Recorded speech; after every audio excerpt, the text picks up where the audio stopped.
Today, the journal is about microaggressions. First of all, a microaggression is something that is said or that is done, like hidden messages that in which the person is aware or not aware, and it's making this aggression intentional or unintentional.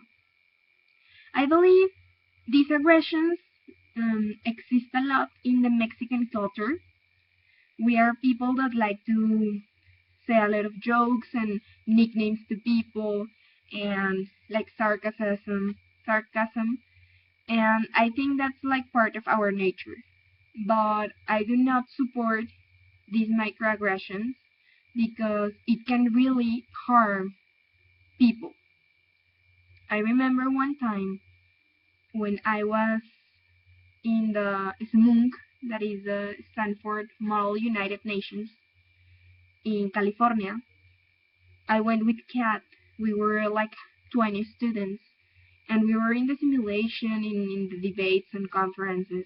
And I remember that a person told me, like, where are you from? And I was like, I'm Mexican, from northern Mexico. And he responded like, so why do you speak English? I was like, okay.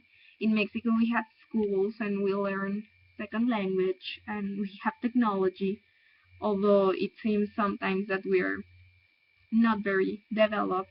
Like we have good schools and we can learn and we can be very smart. I believe that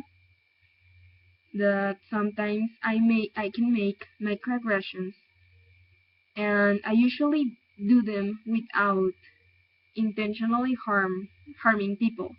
Sometimes I mostly do it because like they are my friends, my best friends, and I like tell jokes and everything, and we laugh. But I believe that when do you have someone that is not very close to you, it's not very good to do that.